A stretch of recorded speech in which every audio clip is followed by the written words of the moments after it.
បាទរុនសួស្តីបងប្អូនទាំងអស់គ្នាថ្ងៃនេះខ្ញុំនាំអារម្មណ៍ពុកម៉ែបងប្អូនទាំងអស់គ្នាមកទស្សនាផ្កាហើយនឹងដើមរុក្ខជាតិមួយចំនួននៅផ្ទះរបស់ខ្ញុំ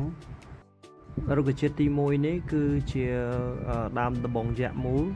ដែលមានឈ្មោះជាភាសាអង់គ្លេសថា Mammillaria ចុះទៅដល់រុក្ខជាតិទី2ដែលភាគច្រើនគេហៅវាថាជាកែវមរកតពណ៌ក្រហមឬមួយក៏ជាដើមលាបសំណាងសម្រាប់លក្ខណៈពិសេសរបស់វាវិញគឺវាមានស្លឹកពណ៌បៃតងហើយលាយពណ៌ក្រហមហើយវាជារុក្ខជាតិម្យ៉ាងដែលគេសម្រាប់ប្រើលម្អយ៉ាងពេញនិយមដែលគេដាក់នៅក្នុងផ្ទះ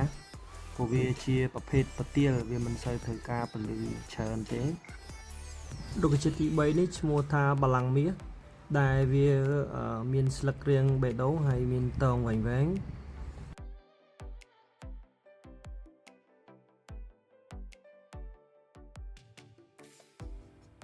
ចូលទៅដល់រុក្ខជាតិទី4ដែលវាមានឈ្មោះថាវាជាដើមសរសៃសូត្រឬដើមពីងពីង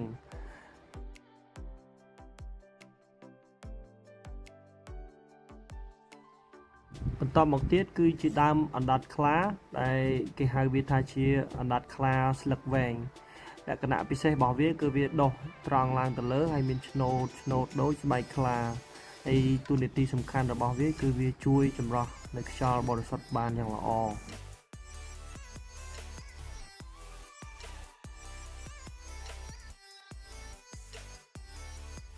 ដូចជារុក្ខជាតិបន្តនេះឈ្មោះថាដើមខ្ទឹមសមុទ្រឬមួយក៏ដើមខ្ទឹមលម្អប្រភេទនេះដែរ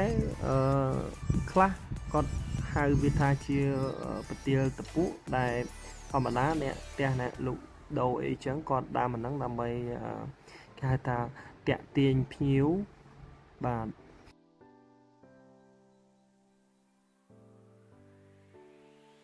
មួយនេះវិញជាដើមម្ទេសក្តោឆ្មាដែលពេញនិយមសម្រាប់ស្លប្រហើរហើយនិងស្លកកូរអីហ្នឹងហើយឃើញអត់មានស្លឹកចឹងតាមពិតល្អជាទេប៉ុន្តែដោយសារត្រូវការស្លពី3ដងទៅក៏បោចអស់ខ្លះទៅ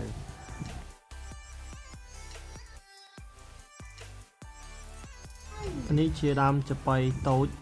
ហៅថាចប៉ីតូចទៅព្រោះឈ្មោះផ្លូវការអត់ដឹងដើមអីទេអីនឹងមានកូនជីអាណាជីអង្វងសម្រាប់ស្លុកតិចតួចហើយមិនចាំបាច់ទិញគេទៅដល់ដើមរុក្ខជាតិទី7គឺមានឈ្មោះថាដើមអណ្ដាតខ្លាប៉ុន្តែនេះជាប្រភេទអណ្ដាតខ្លាតឿ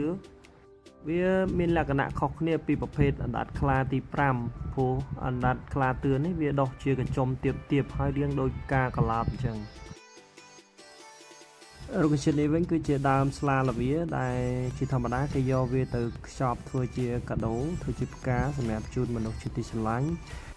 ហើយរុក្ខជាតិនេះងាយស្រួលដាំទេយើងដាក់ដាំក្នុងផើងក៏បានឬក៏ដីផ្ទាល់ក៏បានគឺងាយស្រួលមែនតើក្នុងការថែទាំ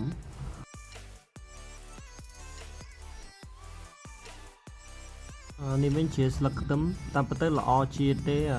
ដំបងឡើយមកគុំហើយល្អប៉ុន្តែខ្ញុំបបែកវាទៅជា3គុំអញ្ចឹងទៅវាអត់តាន់ល្អដូចដើមនៅឡើយបន្ទាប់ពីស្លឹកខ្ទឹមក៏មានជីអាណាហើយជីអង្វងមួយចំនួនដែរសម្រាប់ស្លតិចតួចគោលបំណងរបស់ខ្ញុំគឺមាន2ទី1គឺលម្អទី2គឺប្រយោជន៍សម្រាប់ដើមរុក្ខជាតិប្រភេទនេះវិញយើងហៅវាថាជា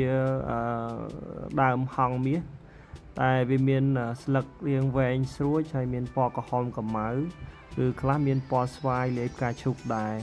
ហើយនៅពេលដែលដើមនេះក៏គេជឿថាវានាំលាភសំណាងដល់ម្ចាស់ផ្ទះដែរ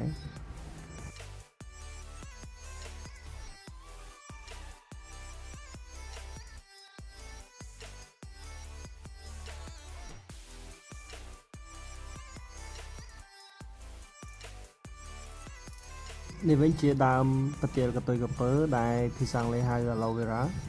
ហើយវាមានអត្ថប្រយោជន៍ច្រើនដែរសម្រាប់អ្នកឈឺកាពះឈឺអីឬមួយក៏យកមកព្យាបាលស្បែកមុខអីគឺល្អប្រសើរសម្រាប់សុខភាពចំណែករុក្ខជាតិបន្ទាប់ទៀតដែលគេហៅថាជាដើមស្លឹកមាសតូចវាជាអមោស្លឹកមាសដែរប៉ុន្តែវាមានប្រភេទស្លឹកតូចឆ្មាហើយលក្ខណៈពិសេសរបស់វាគឺមានឆ្នូតពណ៌បៃតងលាយក្រហមនៅតាមកែនស្លឹកផងដែរ សម្រាប់ដើមនេះវិញគឺពិសេសជាងគេគឺដើមក្តាតប៉ុន្តែជាក្តាតដែលអត់ល្មាស់ទេសម្រាប់ស៊ុបឬមួយក៏ស្លអីផ្សេងចំណែកឯរុក្ខជាតិមួយប្រភេទនេះទៀតគឺឈ្មោះថាជាដើមអណ្ដាតខ្លាពណ៌មាសហើយឬមួយក៏គេហៅម្យ៉ាងទៀតថាជាដើមព្រះខ័នរាជនេះវិញជាដើមខ្ជាយដែលពិសេសដែរគឺសម្រាប់យាយគាត់ភាសាហូបម្លូឬមួយក៏សម្រាប់ស្លនៅបញ្ចុកស្លខ្មែរដែរតែគេដាក់ខ្ជាយនេះ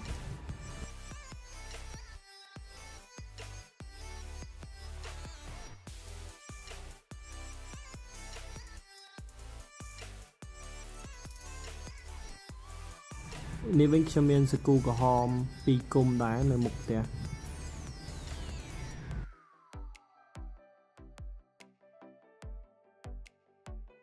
ហើយចុងក្រោយនេះគឺដើមលុយហើយដើមនេះធំជាងគេដែរនៅក្នុងផ្ទះដើមលុយមក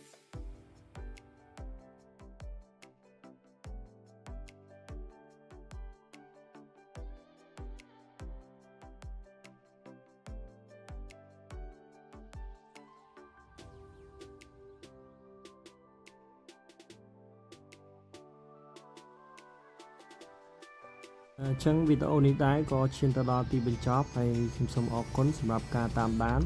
អរគុណសង្ឃឹមថាថ្ងៃក្រោយមានពេលវេលាទំនេរខ្ញុំនឹង review បន្ថែមទៀតអរគុណជម្រាបលាបាយបាយ